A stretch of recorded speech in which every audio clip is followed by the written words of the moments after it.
Welcome, friends, to the Someone Gets Me podcast. I am your host, Dianne A, and I am so delighted that you're here. This podcast was created because I believe there is a visionary leader inside each one of us who is waiting to be seen. In each episode of Someone Gets Me, you will hear useful tips from successful visionaries who will share their stories about how being seen has allowed them to take their vision out into the world with action. Hi, friends. It's Dianne here. And at Someone Gets Me, we have the coolest guests. And I know you'll agree because we've been listening to all these amazing people. And I just found somebody else even more amazing than the amazing that I always have. Like, it's so amazing. Amazing. I'm using that word a lot, but that's okay. I interviewed somebody on the show a while ago who you all loved. And she sent me Jaclyn, who you're going to hear from today. And when we first started talking, Jaclyn and I'm like, oh my God, we could be sisters. She's amazing.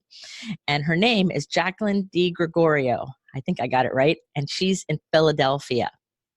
Now, Jaclyn is not only an educator and a speaker, but she's also a best-selling author.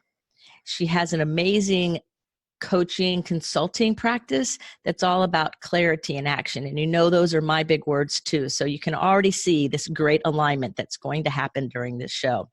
An interesting thing about Jaclyn is that she started businesses and creating the things that are needed by the people around her from the time she was in college at Georgetown University. So we have somebody on the show who has a vision, who can see what to do to get there, and then can orchestrate the vision. It's amazing to me. I love it. She's also been in Forbes magazine and has been featured in lots of amazing kind of journal situations. So without any further ado, I would like to welcome Jaclyn to the show. Thank you so much for having me, Dianne. I really appreciate the kind introduction, and I'm so happy to be here.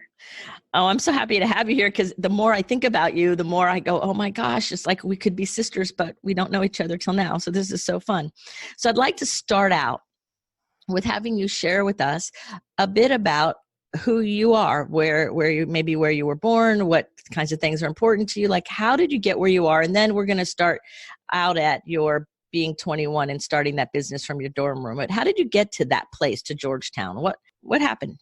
Yeah, so I was born in the suburbs just outside Philadelphia. I lived in the same house my whole childhood. I have two older sisters, so I was the baby of the family. And I always liked school. Very odd, definitely wasn't like the normal kid, but I loved studying and learning. And I've really kept that with me. And I feel that that has been a defining factor in how I have gotten to where I am today because I'm constantly learning. So throughout high school, I actually wanted to be a fashion designer. I did not know much about entrepreneurship. And when I was applying to colleges, my guidance counselors and my parents just said, well, why don't you just study business? Because it gives you more opportunity. I think they realized that I wasn't very artistic. So they're like, why does she want to do this? But they wanted to be nice about it. So I applied for business, and I was really, really fortunate. I got almost a full scholarship to Georgetown based on financial need. And so I was able to attend my dream school, and I studied marketing and international business. And I love school, so I just, kept immersing myself in the education part of it. But what I didn't realize at the time was that the education part of it isn't really where the learning happens. It's in the doing, which is why I'm so into taking action. And the first time I realized that was when I had my first business idea, and I assumed that it would kind of just take off overnight and I already knew everything I needed to know. But obviously that is not how it was, and it started this amazing journey, which I've been on for the past 3 years. And yeah, I think we'll leave it there. That's perfect. It's so funny because action's my favorite word ever. And whenever I'm doing a workshop or teaching something and I'm giving the steps out and I'm getting ready to write the action word down, you can almost hear a groan in the audience, like, oh, there it goes again. But it's so true that without the doing, you don't get anywhere from here. So I love that you just said that. I love that we're in such alignment. That's great. So when you were 21, you started your very first business from a dorm room. What kind of business was it? It was a health and wellness company that focused on helping young women, specifically women in college, have a healthier relationship with food and have more confidence, because I struggled with an eating disorder in college. And I realized that the problem was much bigger than most people knew and even realized. I found a lot of my friends, women in my sorority, were struggling with disordered eating habits and just a really unhealthy relationship with their body image. And they didn't even realize how bad it was. And so I started that business just out of that natural feeling of, hey, this is a problem. And I was able to turn my problem around. Maybe I can help others. So I think that was the first time in my life where I realized that my purpose, and this is a big word and it intimidates a lot of people, is to help people.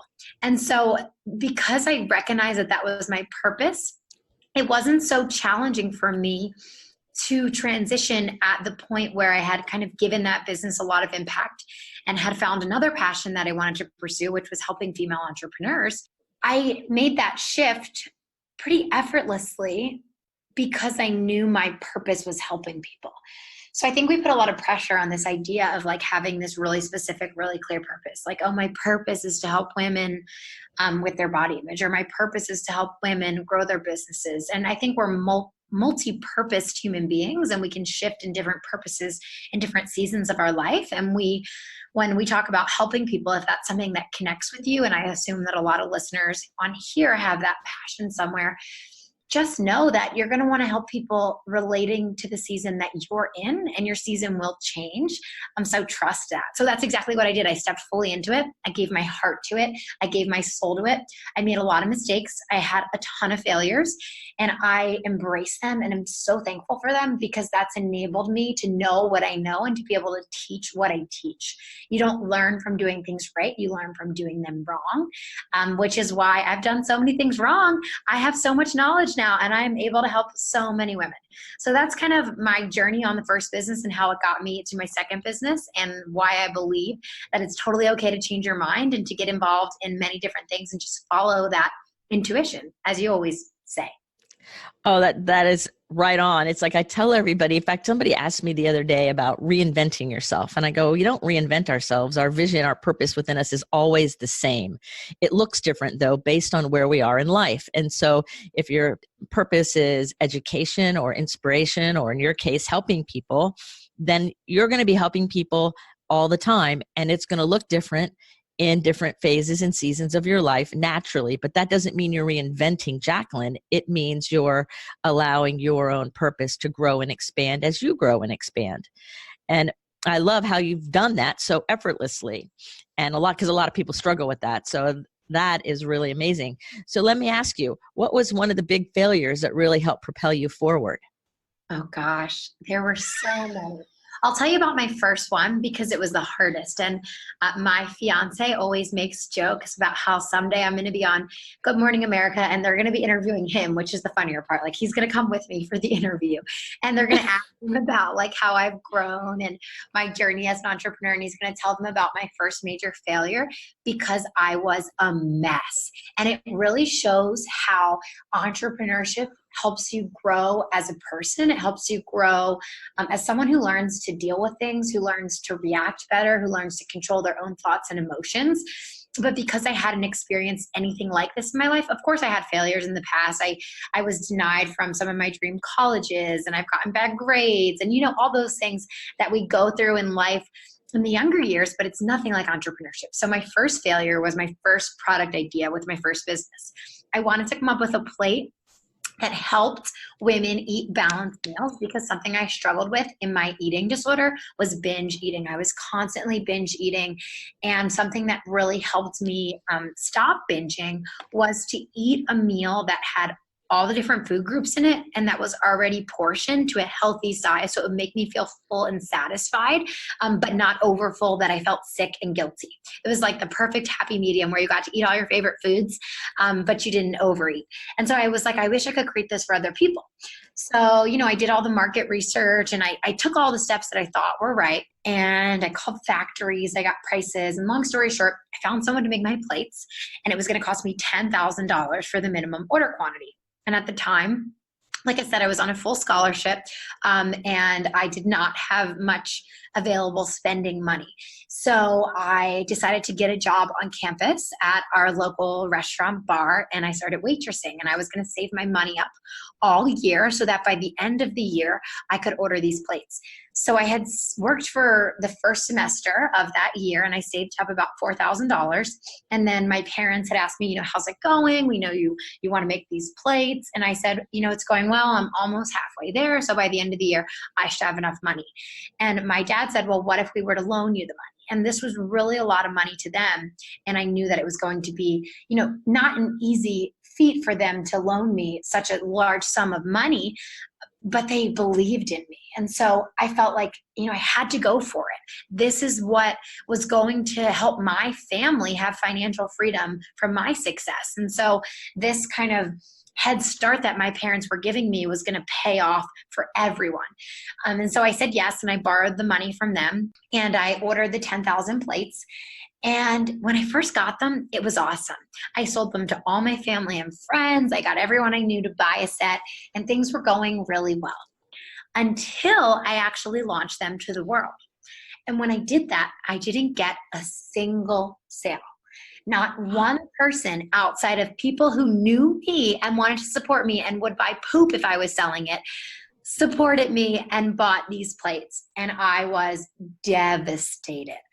I remember feeling like I just wanted to get into bed and never get out again. And I should just quit now. I wasn't meant to be an entrepreneur.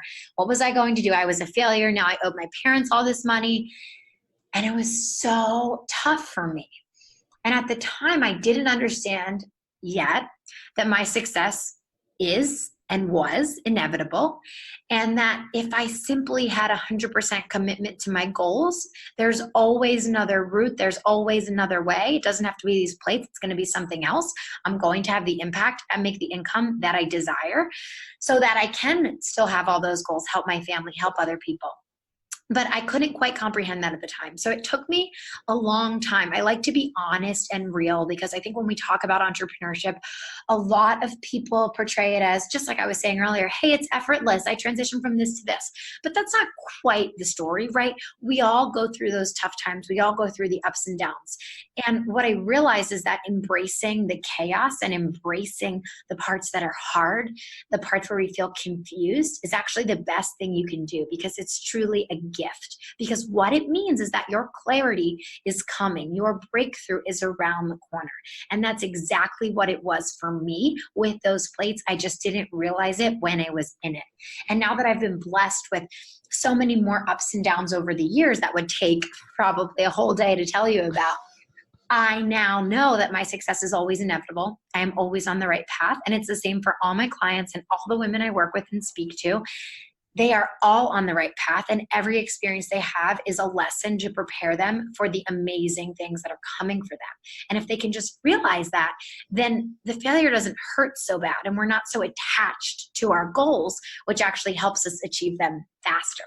Right, exactly. And when you're in the middle of the failure, especially the first one like that, where it's crickets beyond your friends, that can like make your heart sing and feel really awful. But yet looking back on it now, it's a great lesson. It's a great story, because I could feel it. I can feel that, oh my God, nobody is buying any of the plates. And that's really a good idea, actually. Thank you. I still have them. And it's so funny because it's been 3 years now. I found a local store that sells pineapple things, and they want to sell them because my plates have pineapples on them.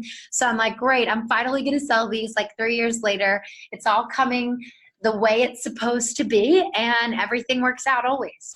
Well, yes. And it's like visionaries, and you're a visionary, right? And visionaries are always 18 months to 2 years or more ahead of the culture and the time.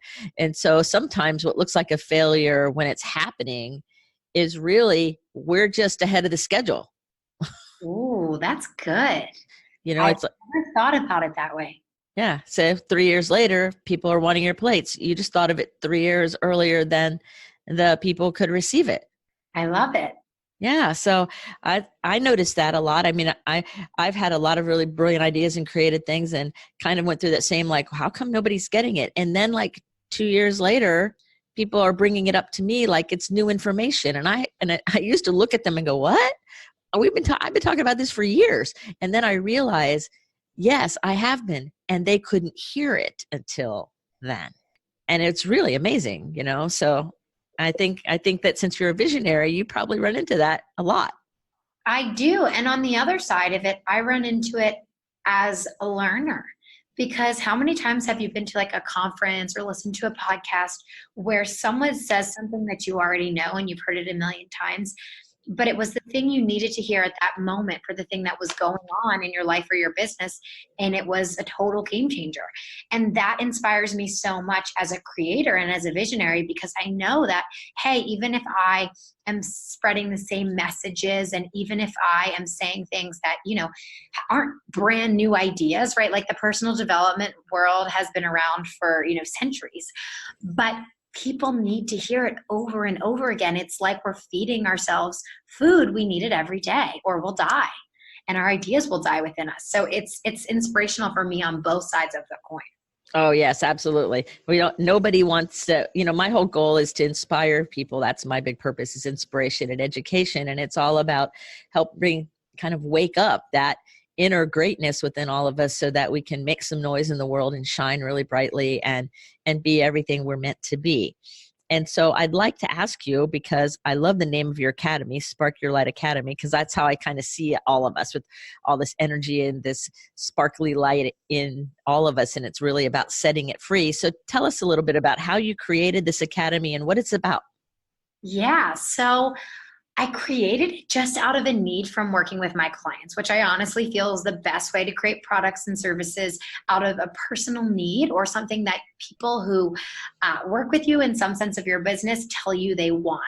So when I first started my consulting company, I started working with people who wanted to start a business.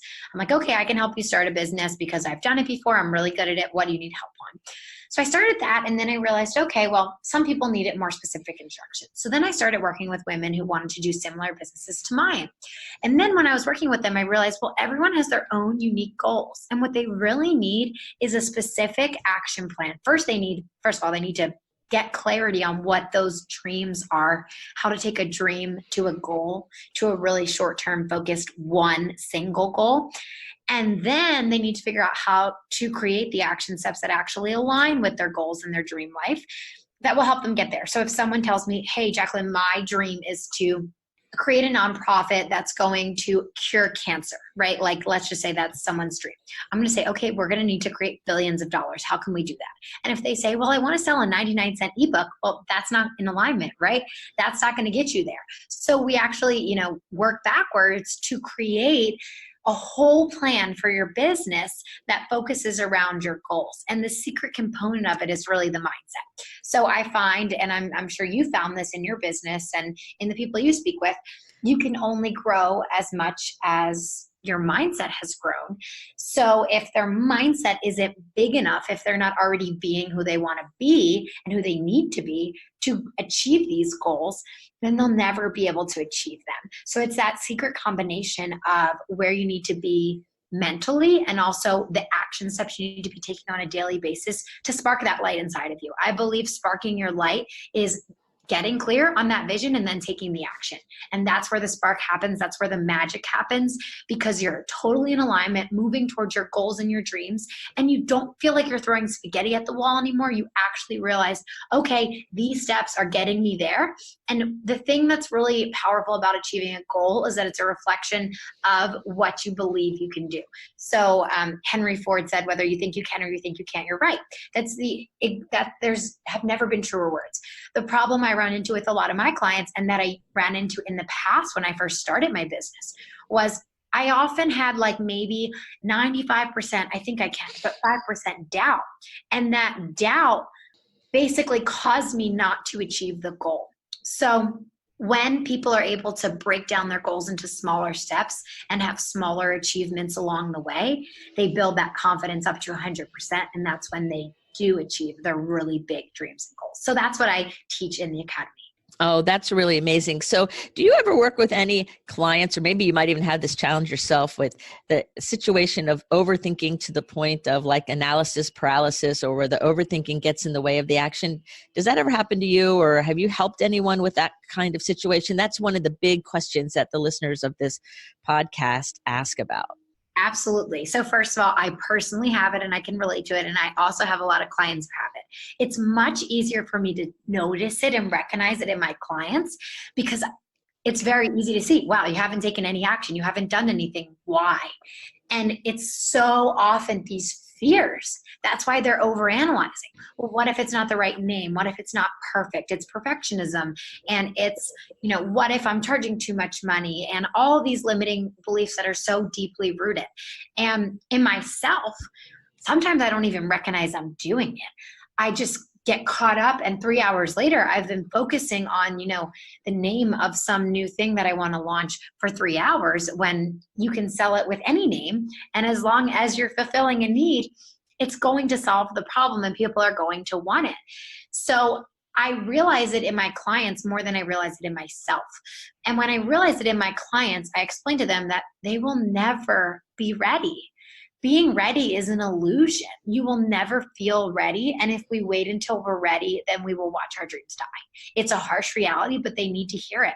What is the worst case scenario? What's going to happen if you don't take action? And when people consciously spell this out, recognize that, I'm going to have to get a job.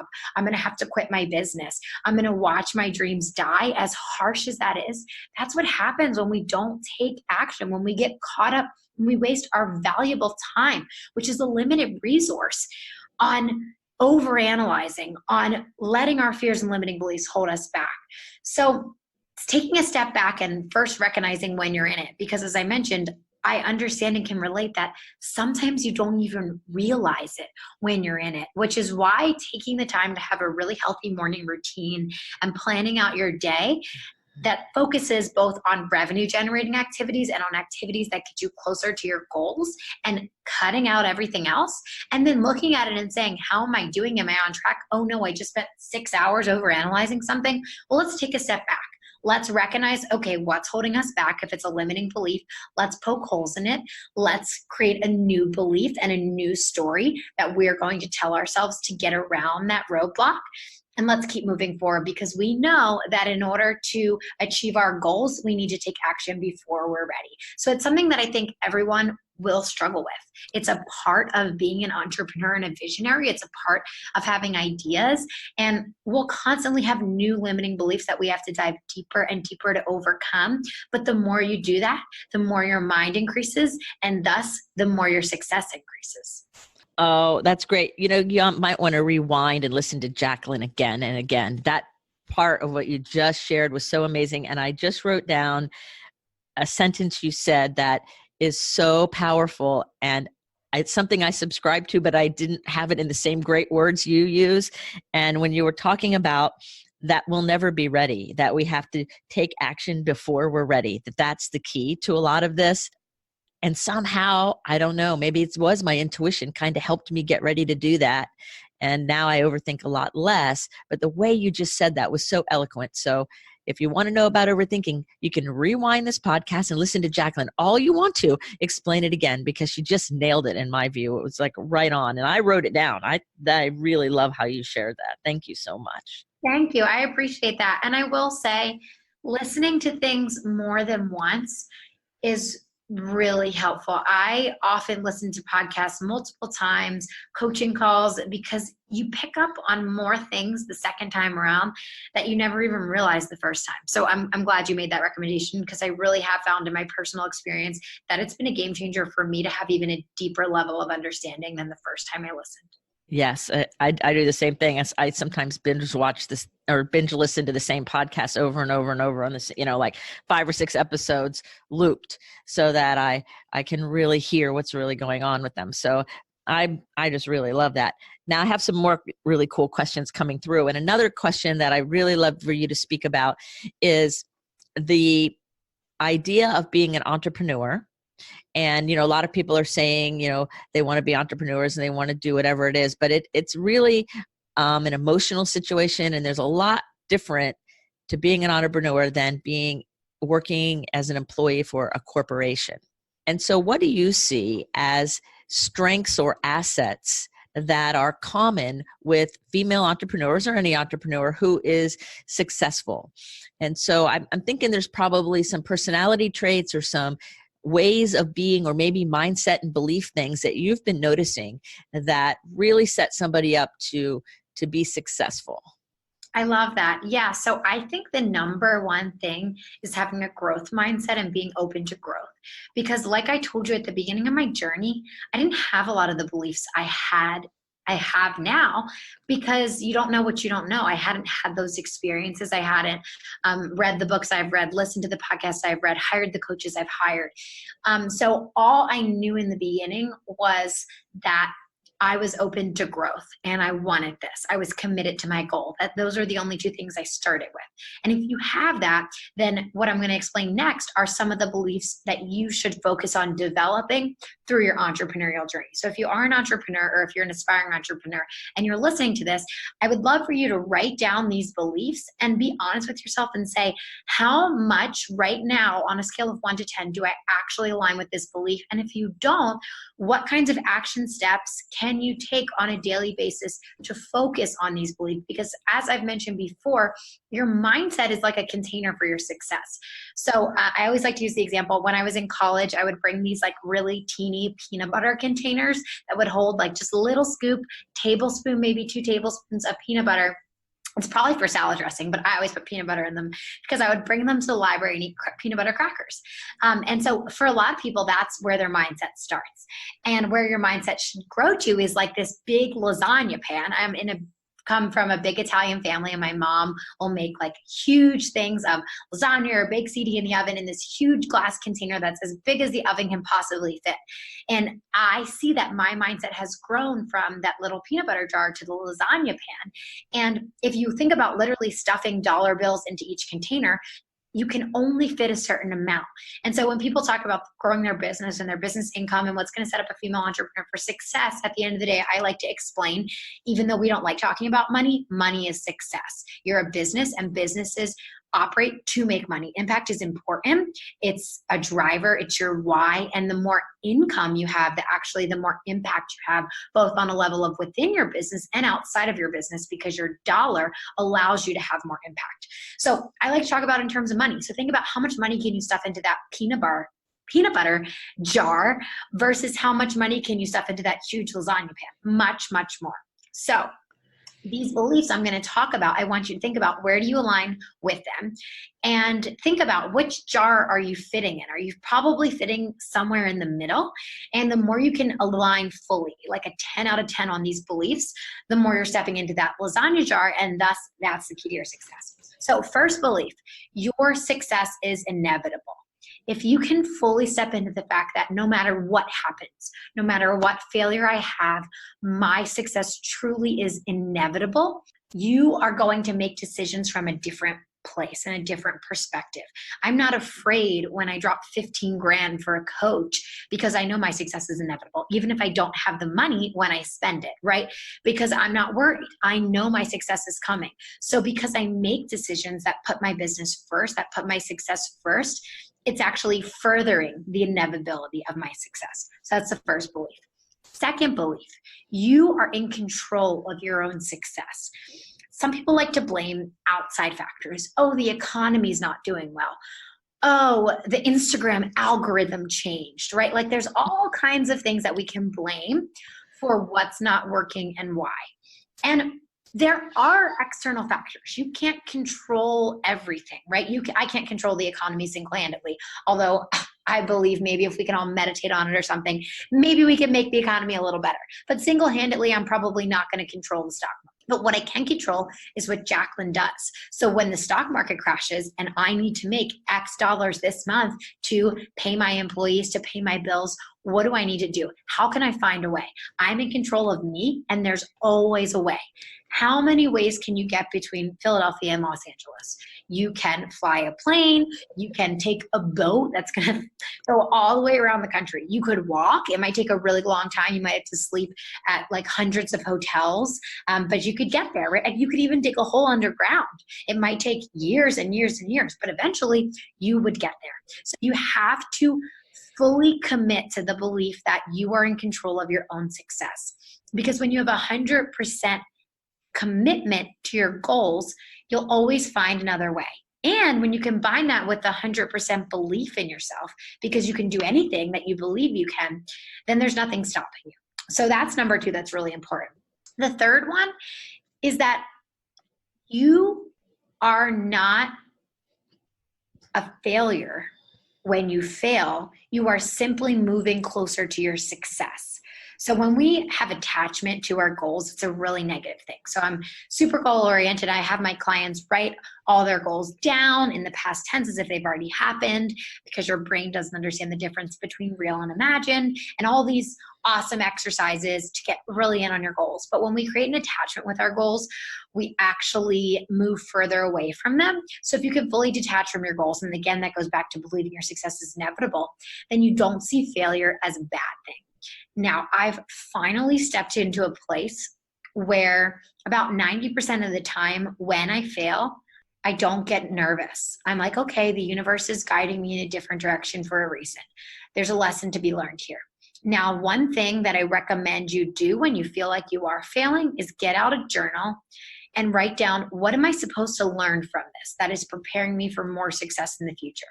Because the way the universe works is if you fail and you don't learn from it, you're going to get sent the same lesson over and over and over again until you learn it. And for me, that's what was happening in my first 2 years of business, because I was failing and I believed my success was inevitable, and I figured just keep going. But I didn't really look back and think about, what can I learn from this? Write it out, apply it to the future as much as I could have. And now, because I openly believe that failure is only a positive thing, I'm thankful for failure. I'm grateful for failure. It's preparing me for something better, and I actually learn from them. That makes all the difference. So if you can cultivate these beliefs, which all come from simply being open to having a growth mindset, always knowing that you can step into an even better version of yourself, a version that's getting you closer and closer to your limitless potential, then you are set up for success. You will constantly feed your mind with the right content that's going to keep you learning, keep you open, and keep you growing. And that's the key. Those are amazing. And I think that it makes so much sense. I'm listening to you and I'm going, I'm feeling all motivated. Like, I'm really glad we're doing this interview, because all the things that you're saying all go together, like they intertwine. The whole idea that if you have a vision in your heart and you know it's for you to do, only you can do it, and your success is inevitable, or the vision wouldn't be in your heart. Exactly. You were gifted with that vision for a reason. It's not a mistake. Whatever you believe in, God, the universe, your higher self, there are no mistakes. It's perfect. It's exactly what was supposed to be there for you, for your life. Exactly. And so the rest is the play out. And that's where all the failure and success and the ups and the downs and the what am I doing? And oh, this is great. And all of the different pieces that go with it. That's part of the journey. But the success is inevitable. We just have to allow it and actually focus on it and work for it. And so you're speaking to the things that speak to my heart. So I'm like sitting over here just grinning. It's awesome. I love it. I know. I love it too. So I have another couple questions for you. One, they're a little bit more personal. What do you do for fun? What kinds of things does Jaclyn like to do just to cut loose and have a good time? Because you spend a lot of time out there really teaching and creating and helping people. So what do you do to cut loose? Yeah, so you're going to think this is funny. My fiance says that I am the laziest, hardworking person he knows. And I think it's because I go so hard. Like, I am wired early in the morning working on personal development. I'm working on my business all day. Oftentimes I'm traveling, going to speeches where I do not prefer to work nights and weekends, but occasionally, like if there is a speaking gig or something that somewhere I need to be that's very important for my business, I will do that. So because I give so much energy, even though I'm extroverted, by the time I'm done all that, I'm freaking tired. So I like to get on the couch with a nice blanket. I don't care if it's a 90-degree day. I am just cozier in a blanket. Everyone thinks it's funny and laughs at me, but I'm like, put the air really high so I can put on a blanket. Probably wasting money on the bill, but I don't care. It's making me happy, right? And just watch a movie and relax. I like to spend time with my family and friends. I love going out to eat, and spending a lot of time with loved ones. I think those are the most important things to me. I like to travel. I like to go down to the Jersey Shore in the summer, which is our closest beach right outside Philadelphia. So I spend a lot of time on the beach and reading. I like to read like the personal development stuff. I do that for fun. I like reading books and learning because I'm so tied to just wanting to be the best version of me. But I can't do that all the time. And sometimes I just need to watch like a rom-com and have a glass of wine and just relax. So that's me in my spare time. So you, the extrovert, you have an on switch and an off switch. Oh yeah. And it's funny. So I actually meant to mention this in your last question about you mentioned like, oh, is it personality type? So I'm really interested in Myers-Briggs and how you can use your personality type to tune into your superpowers. So I don't think that any personality types are necessarily good or bad. They're just neutral. And we all have different superpowers. And we should hire people that have the superpower of like the job that we need them to do. So for me as an extrovert, like my superpower is being on things like these podcasts, working with clients, coaching them, being with people, speaking, meeting people, networking, because that comes innate to me.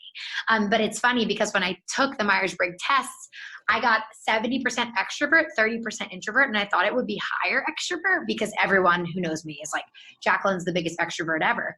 But the 30% introvert was all related to questions about how after you've had a long day or been around a lot of people, do you need to recharge? So even though I'm extroverted, I believe probably most extroverts are like this. We all need to recharge alone or just with a small group of people and have some time not to talk, and just relax and have that time. So yeah, I like to turn the switch off and take some time to recharge so that I'm energized for these, extroverted occasions. Oh, that's really amazing. So what is your favorite food to eat? Ooh, favorite food. I would probably say salmon with oven roasted asparagus and maybe some chicken fried rice. I would say that would be an ideal meal for me. It's kind of weird. I definitely like weird things. My brother-in-law always jokes. My sisters are 10 and 7 years older than me. So my one brother-in-law has been in my life since I was in 6th grade. And he always tells people, yeah, when Jaclyn was in 6th grade, her birthday dinner, because my mom makes a birthday dinner for all of us every year, whatever we want on our birthday, she'll make, whatever it is. My birthday dinner was hot dogs and I think like corn. And I like cut up the hot dogs on a plate. So I've always been kind of a funny eater. But I would say now that would be my go-to. Oh, I love that. That's a good one. I think that sounds really delicious, actually, salmon. And so one last question on this round anyway, on this part of it, is when you've traveled and all the different places that you've traveled, what would be a place that sticks out for you as having particularly moved you spiritually or emotionally? Oh, that's a good one. To think about this one. I guess one that has particularly moved me would be when I went to University of Illinois and spoke to the Panhellenic, which is the women in sororities. And the reason is because it was my first really large audience that I ever spoke to in my life. It was over 1,000 women. They had actually filled the whole auditorium, and they said it was a fire hazard and no more students could come in, which first of all was amazing to me that all these women who had no idea who I was wanted to hear my message and hear me speak. And being on that stage and impacting these women, and in particularly, I remember there was one woman in the front row. When I closed my speech, you know how it is, I tied it back to the beginning and it was this really impactful message. I saw tears in her eyes and I thought, this is the work I am meant to do. When someone has that emotional response, you know that something is changing in that person's life. And I spoke to that woman afterwards and she told me that she had been pre-med in school for years because her parents wanted her to be a doctor and had told her whole life, you're going to be a doctor. And she actually was really interested in marketing, and that's what she wanted to do. But she was so afraid to tell her parents that she wasn't living up to their vision of what they wanted for her life.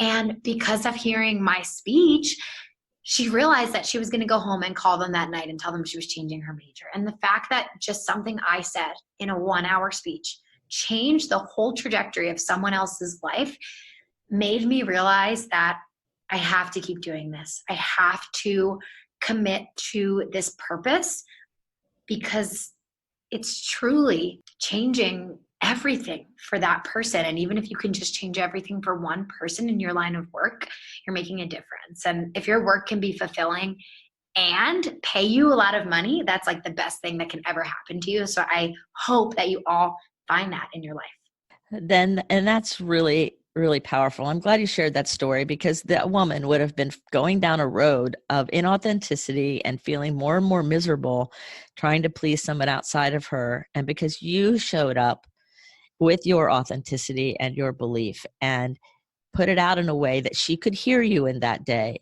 it gave her the confidence and the ability to step into her authority and her alignment and her integrity. And that changed her life, certainly, because we have to be striving to live in our integrity. So by you living in your integrity, it gave her permission to live in hers. I love that. And I love that we can be examples for other people, and we can create our careers and our businesses in a way that sets that example to show other people what's possible for them. Exactly. It's so amazing. So we're coming to the end of the show, though I could talk to you forever. I might have to invite you back for another episode later, because I really have more questions, but I want to be considerate of your time. And I want to tell all of you who are listening to Jaclyn that I'm going to put the links to reach her in the show notes. And if you are listening to her and you're resonating with her, maybe you have goosebumps like I do, or maybe you have tears in your eyes, or she's sparking ideas in you, please contact her, because the whole point of the work she's doing and the whole point of this podcast and the work I'm doing is to really work with people to help you all get to a place of your own inner integrity and authority, so you can be everything you're meant to be, and whatever that looks like. So if she's resonating with you, go to the show notes right now, click on that contact, and get a hold of her and let her know you heard her on the podcast, and see what she can do to help get you clarity, get you in action, and move you forward. Because clearly she's done it in her own life, and I bet she has some good plans that she could help you with too. Thank you so much. So she has a book coming out in December. There's more happening. You got to follow her on social media, and follow her if she, on all the different ways and links that you'll see in the show notes, because she is a content creator like I am. So it'll take a little bit to keep up with her. But I have one last question, Jaclyn, for you before we close the show. And that is this: if you could design and create the message for a billboard that everyone on earth would see, what would be on that billboard? Oh, that is a deep question. I would probably write, "You have limitless potential and your success is inevitable, so follow your dreams." Oh, I love that. I love that. That's the perfect billboard. It would be really good on those billboards that light up, so it'd like have a sparkle to it, right? Yeah, some yellow on it and some maybe like fireworks in the background.